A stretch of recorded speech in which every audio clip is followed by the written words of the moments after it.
आप सुन रहे हैं हॉरर नाइट्स विद अमित डियोंडे।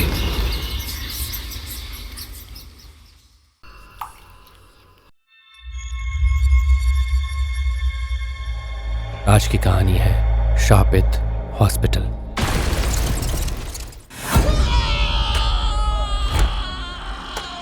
एक जोरदार चीख ओटी के अंदर से आई, जहां कुछ देर पहले डॉक्टर अभय एक सर्जरी करने के लिए गए थे।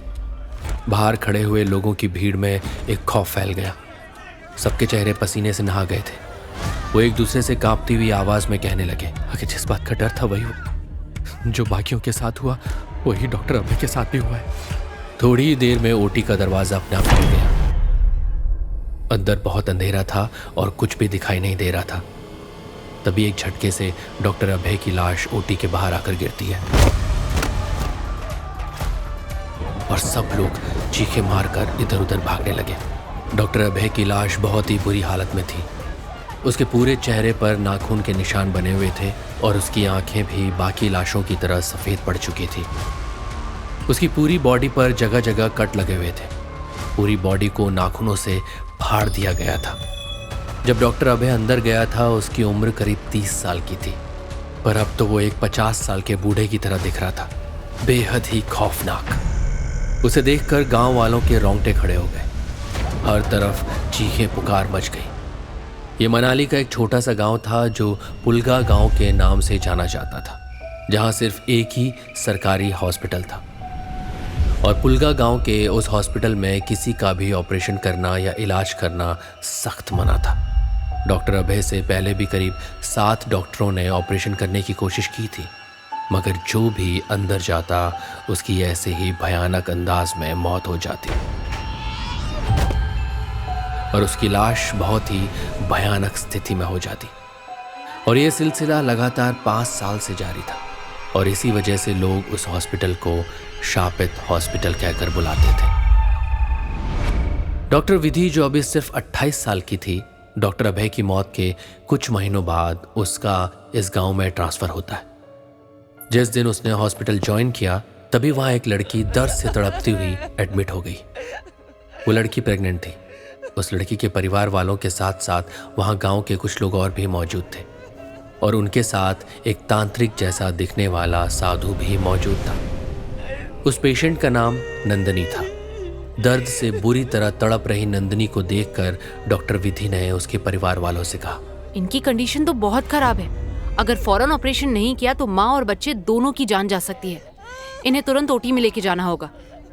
तभी वो तांत्रिक जैसा दिखने वाला आदमी बोला, डॉक्टर, अगर आप अपनी भलाई चाहती हैं तो ऑपरेशन थिएटर में मुझे भी अपने साथ लेकर चलिए। साधु की बात सुनकर डॉक्टर विधि का गुस्सा 7वें आसमान पर पहुंच गया। वो गुस्से से साधु की ओर देखकर बोली, तुम्हारा दिमाग तो ठीक है ना? तुम्हें लगता है कि मैं तुम जैसे पाखंडी साधुओं को ऑपरेशन थिएटर के अंदर लेकर जाऊंगी? शायद आप इस हॉस्पिटल के बारे में कुछ नहीं जानती। इस हॉस्पिटल में जो भी डॉक्टर किसी मरीज का ऑपरेशन करता है तो वो मरीज के साथ साथ उस डॉक्टर की लाश भी कुछ देर बाद इसी जगह बेहद भयानक अवस्था में मिलती है। डॉक्टर, पूरे परिवार वालों ने मुझे यहाँ इसीलिए बुलाया है। साधु की बात सुनकर डॉक्टर विधि मजाक उड़ाने वाले अंदाज में बोली, मैं इन बकवास बातों को नहीं मानती। चलो हटो यहाँ से। साधु ने डॉक्टर विधि को बहुत समझाया मगर विधि ने उसकी एक न सुनी। थक हार कर वो साधु ओटी के बाहर ही परेशानी के आलम में टहलने लगा। विधि नंदिनी को ओटी में ले गई और अंदर से दरवाजा बंद कर लिया। गांव के सारे लोग इकट्ठा हो गए क्योंकि पहले भी कई डॉक्टर ने ये करने की कोशिश की थी और हर बार सबकी लाश ही मिली थी। आज भी उनके चेहरे दहशत से भरे हुए थे। डॉक्टर विधि ने ऑपरेशन करना शुरू कर दिया। जैसे ही डॉक्टर विधि ने उसके पेट पर कट लगाया, अचानक कमरे में अंधेरा छा गया। बल्ब की रोशनी जलने बुझने लगी। डॉक्टर विधि घबरा गई और घबरा कर ओटी से बाहर जाने लगी। तभी किसी ने नीचे से उसका पैर पकड़ लिया, जिससे विधि की चीख निकल गई। उसने नीचे की तरफ जलती बुझती रोशनी में देखा तो नीचे का मंजर देखकर उसकी आंखें दहशत से फटी की फटी रह गईं। डॉक्टर विधि का जिसने पैर पकड़ रखा था वो कोई और नहीं बल्कि प्रेग्नेंट लेडी नंदिनी थी। वो इस वक्त बहुत भयानक लग रही थी। उसके बाल पूरे बिखरे हुए थे, पेट जिस पर कट लगा हुआ था उसमें से खून बह रहा था। उसकी आंखें बड़ी बड़ी और लाल रंग की हो गई थी। विधि को देखकर वो जोर जोर से हंसने लगी। उसे देख विधि के होश उड़ गए। डॉक्टर विधि ने बड़ी मुश्किल से हिम्मत जुटाई और कांपती हुई आवाज में पूछा, कौन हो तुम? और पेट पर कट लगाने के बाद तुम चल फिर कैसे सकती हो? नंदिनी जोर से हंसने लगी। विधि ने देखा कि नंदिनी के गले से दो अलग अलग आवाजें निकल रही थी। तभी नंदिनी ने दूसरी स्त्री की भारी आवाज में कहा, मैं कोई नंदिनी नहीं हूँ और मैं यहाँ किसी को भी जीने नहीं दूंगी। ये सब लोग बीमारी से तड़प तड़प कर मरेंगे, नहीं तो मेरे हाथों मारे जाएंगे। ये कहकर नंदिनी ने विधि को धक्का दे दिया, जिससे ऑपरेशन करने के सारे औजार जमीन पर गिर पड़े, जिसकी आवाज बाहर तक आई। आवाज सुनकर सब दहशत से भर गए और विधि के लिए प्रार्थना करने लगे। साधु चुपचाप वहां खड़ा हुआ किसी गहरी सोच में गुम था। विधि ने बेहद फुर्ती से वहां से भागने की कोशिश की, मगर तभी विधि ने देखा नंदिनी अचानक बहुत कमजोर हो गई और जमीन पर गिर पड़ी और रोते हुए बोली, डॉक्टर प्लीज मुझे और मेरे बच्चे को बचा लो। हम दोनों की जिंदगी सिर्फ आपके हाथ में है डॉक्टर। ये देखकर विधि की हैरत की इंतहा नहीं रही, मगर उसने देखा कि नंदिनी बेहद कमजोरी की अवस्था में जमीन पर गिरी हुई खुद को बचाने की उससे गुहार लगा रही थी। विधि का दिल पसीज गया। विधि ने उसे उठाकर बड़ी मुश्किल से बेड पर लिटा दिया, मगर विधि ने जैसी ऑपरेशन करने की कोशिश की तभी नंदिनी ने बेहद फुर्ती से विधि का गला पकड़ लिया और गुस्से से वो बोली, तू इसको बचाएगी तो तब ना जब मैं इसका शरीर छोड़ूंगी। तो इसका शरीर छोड़ दो प्लीज, मैं रिक्वेस्ट करती हूँ। तू मरना चाहती है क्या? बहुत चालाक समझती है खुद को। मैं तब तक किसी शरीर को नहीं छोड़ती जब तक वो मर नहीं जाता। आखिर है कौन आप और क्यों इस हॉस्पिटल और गांव के लोगों के पीछे पड़ी हैं? क्या बिगाड़ा है इन लोगों ने आपका? विधि के सवाल पर अचानक से नंदिनी रोने लगी और रोते हुए बोली, मेरा नाम कजरी है। बहुत सालों पहले इस गांव के मुखिया ने मेरा रेप करके मुझे इसी हॉस्पिटल में एक डॉक्टर के हाथों से जहर का इंजेक्शन लगवाकर इसी जगह पर मरवा दिया। तब से कोई भी यहाँ पर इलाज के लिए आता है तो मैं उससे मार देती हूँ। नंदिनी की बात सुनकर विधि नंदिनी के चेहरे को गौर से देखने लगी। उसने देखा कि उसकी आंखों में सच्चाई झलक रही थी। तभी ओटी का दरवाजा जोर की आवाज के साथ खुल गया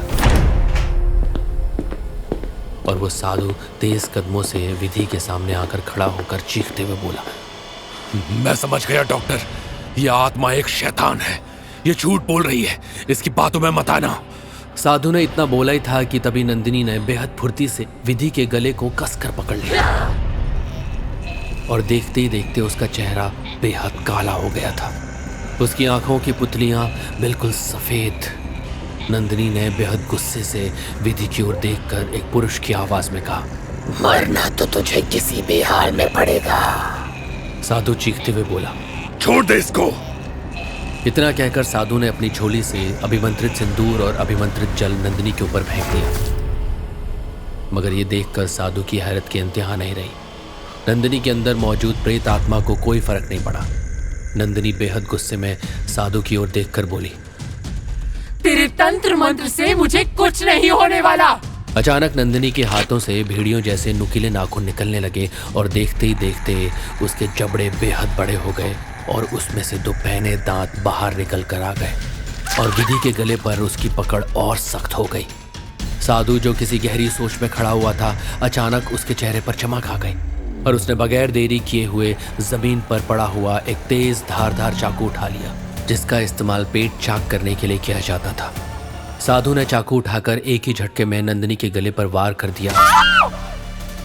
साधु ने इतना किया ही था कि नंदिनी चीखती हुई दीवार पर गिर पड़ी और अपनी लाल लाल आंखों से हैरत से साधु की ओर देखने लगी। साधु बेहद क्रोधित लहजे में बोला, मैं अपनी शक्ति से बाहर तेरी सारी बातें सुन रहा था। तूने कहा था ना कि जब तू किसी शरीर में प्रवेश करती है तो तू तब तक उस शरीर को नहीं छोड़ सकती जब तक वो मर नहीं जाता। इसका मतलब ये हुआ कि तेरे शरीर में रहते हुए अगर इसे मार दिया जाए तो साथ में तू भी मर जाएगी, है ना? देखते ही देखते नंदिनी ने दम तोड़ दिया। अचानक नंदिनी के शरीर से एक काला धुआं निकला और अचानक से वहां की जमीन फट गई और वो काला धुआं उसके अंदर समा गया और कुछ देर बाद वो जमीन पहले जैसी हो गई। साधु वहां से चला गया। विधि ने कुछ महीनों बाद अपना उस गांव से ट्रांसफर दूसरे शहर में करवा लिया। बाद में विधि को पता लगा कि उस गांव में कजरी नाम की एक औरत रहा करती थी जो जादू टोना करने में माहिर थी। कहते हैं कि वो अपने जादू के जरिए शैतान आत्माओं से बातें किया करती थी और एक दिन उसकी रहस्यमय हालत में उसी हॉस्पिटल की ओटी में मौत हो गई थी और उसके बाद से ही ये मौत का सिलसिला शुरू हो गया था।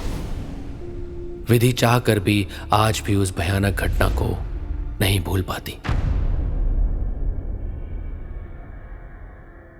दोस्तों, ऐसी हॉरर स्टोरीज के लिए सब्सक्राइब कीजिए हमारा channel horror nights with Amit डियोनी।